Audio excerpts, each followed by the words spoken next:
दोस्तों,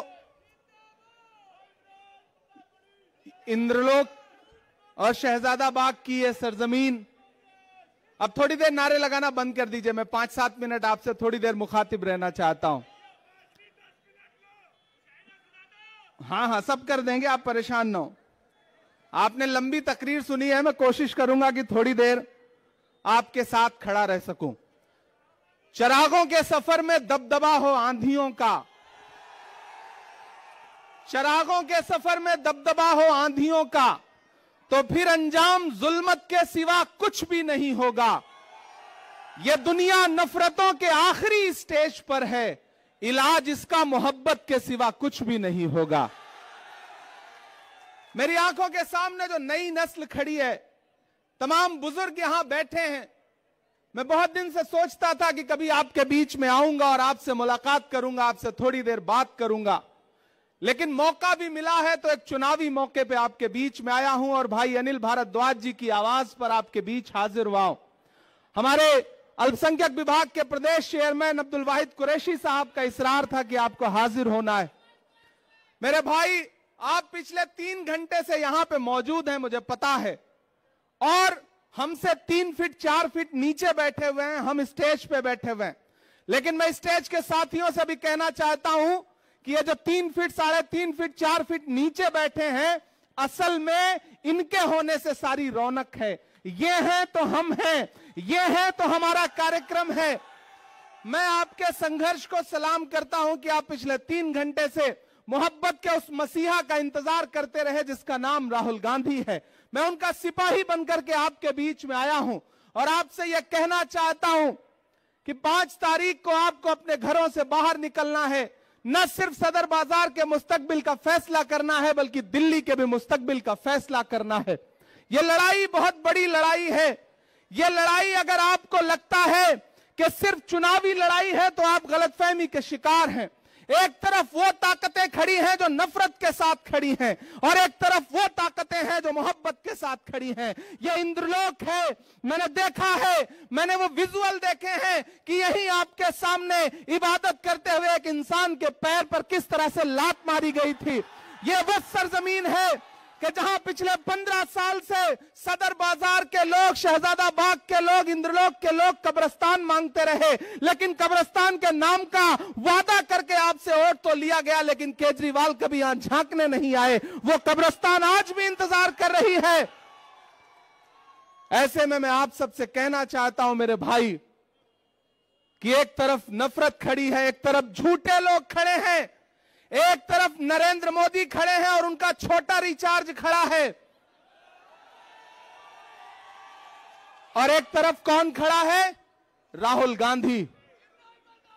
इस देश में आने वाली सदियों में जब भी नफरत और मोहब्बत को तराजुओं पे तौला जाएगा तो यह कहा जाएगा कि जब पूरे मुल्क में नफरत उफान पर थी तो एक शख्स दिल्ली में खड़ा हुआ और उसने कहा कि मैं कन्याकुमारी से कश्मीर तक चलूंगा 4000 किलोमीटर, अपने पैर के छालों की परवाह नहीं करूंगा। मैं चला हूं राहुल गांधी के साथ, मैंने देखे हैं उनके पांव के छाले। जब मैं उनके साथ चलता था तो मुझसे मीडिया के साथी कहते थे कि इमरान साहब आप तो शायर हैं, आप राहुल गांधी के कंधे से कंधा मिलाकर चल रहे हैं, क्या कहेंगे? तब मैं उनसे कहता था कि जो हर जालिम से टकराएगी वो आंधी बनाऊंगा, जो हर जालिम से टकराएगी वो आंधी बनाऊंगा। नए अंग्रेज आए हैं, नया गांधी बनाऊंगा। वो इंसान 4000 किलोमीटर चलता रहा, सिर्फ एक नारा लगाता रहा कि नफरत छोड़ो भारत जोड़ो, सिर्फ एक नारा लगाता रहा कि नफरत के बाजार में मोहब्बत की दुकान खोलनी है। अरे इंद्रलोक वालों, शहजादा बाग वालों, आप तो इस बात पर ईमान रखते हो ना कि मजदूर का पसीना सूखने से पहले उसकी मजदूरी उसे दे देनी चाहिए। रखते हो ना इस बात पर ईमान?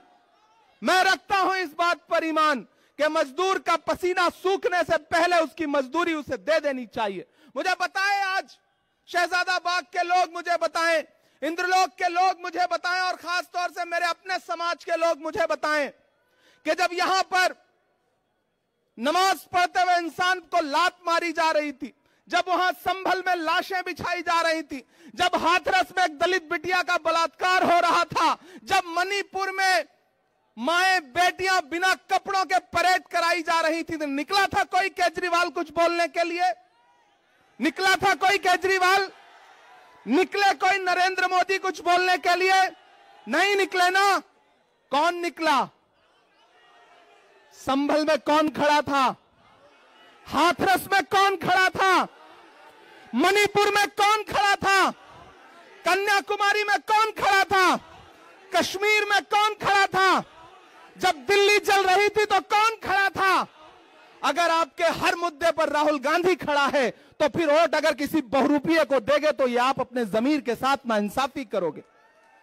मैं अनिल भारद्वाज जी के लिए आपसे आज अपील करने आया हूं और आपसे यह कहने आया हूं कि याद करो 2013 की दिल्ली, याद करो 2014 की दिल्ली, जब एक नाटक शुरू किया गया था यहां पर और आरएसएस के लोग, भाजपा के लोग पीछे से उस नाटक की पैरवी कर रहे थे, सारा स्पॉन्सरशिप आरएसएस कर रही थी।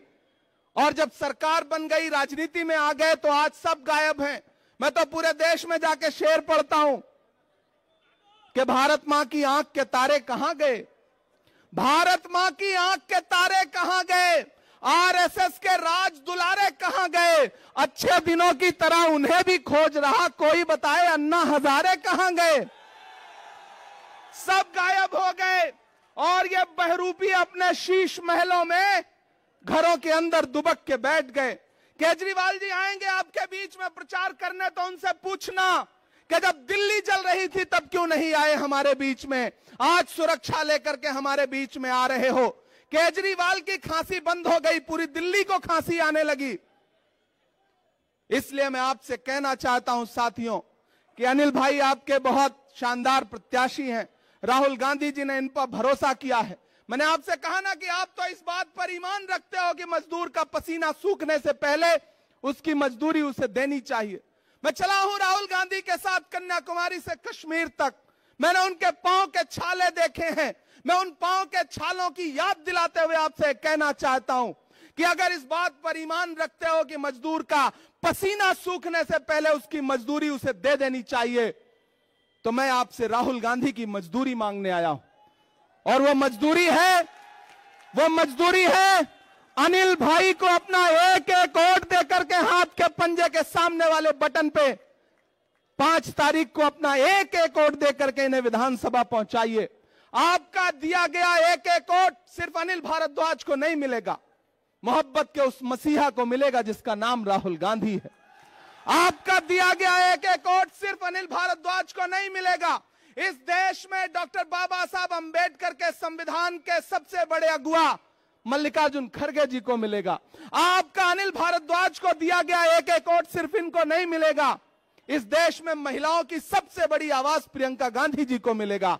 आपका दिया गया एक एक वोट सिर्फ अनिल भारद्वाज को नहीं मिलेगा, इमरान प्रतापगढ़ी पे आपका एहसान होगा। यह कहने के लिए आपके बीच में आया हूं और आपसे गुजारिश करता हूं कि इस बड़ी लड़ाई में आपको चुनना पड़ेगा।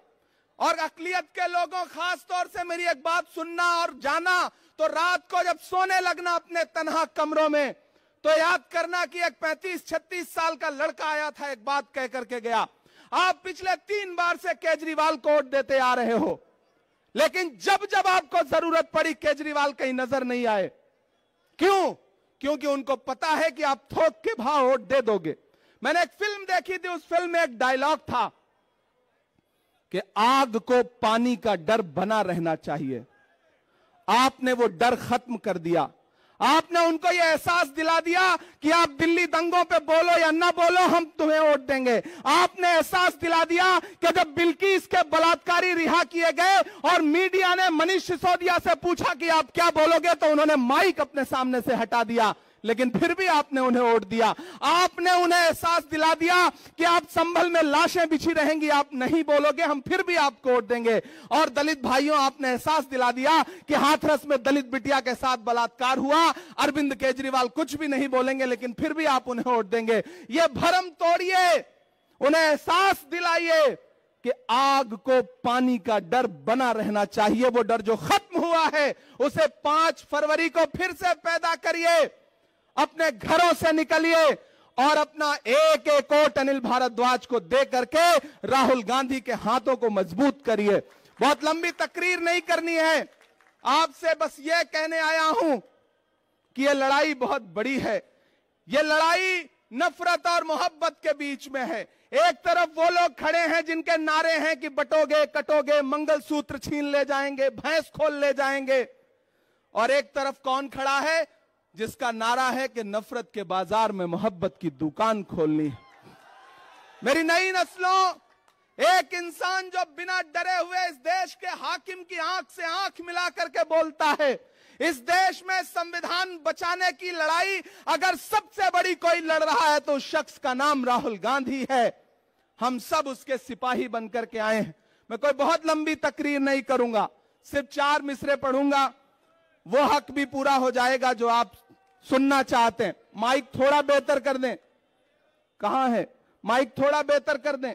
नहीं हो सकता? जैसे अरविंद केजरीवाल की खांसी सही हो गई वैसे माइक भी सही हो सकता है भाई, थोड़ा सा बेहतर कर दें अगर हो सके तो।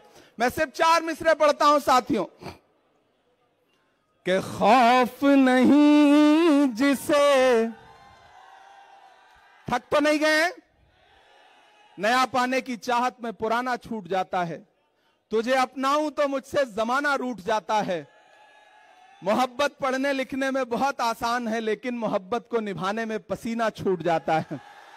मुझे पता है आप पिछले 3-4 घंटे से यहां मौजूद हैं, राहुल गांधी जी का इंतजार कर रहे थे, लेकिन पिछले 4-5 दिन से ऐसा लग रहा है जैसे उनको नजर सी लग गई हो, तबीयत खराब है। आप उनके लिए दुआ भी करें, वो सेहतमंद होकर के कल से पूरे दिल्ली में प्रचार के लिए उतरे। वो खुद आपके बीच में आना चाहते थे लेकिन उनका संदेशा आया कि इमरान आप जाइए, लोगों से कहिए कि मैं नहीं पहुंच पा रहा हूं और मेरा पैगाम भी उनको पहुंचाइए।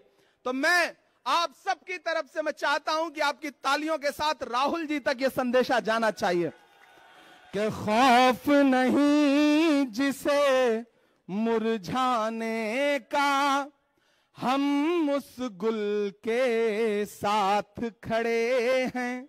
अगली जो लाइन है ना, वो लाइन आपकी तालियों के साथ पूरे दिल्ली की फजाओं में जानी चाहिए, अपने राजमहल में सोने वाले मोदी जी तक और अपने शीश महल में सोने वाले केजरीवाल तक, दोनों तक जानी चाहिए कि खौफ नहीं जिसे मुरझाने का, हम उस गुल के साथ खड़े हैं।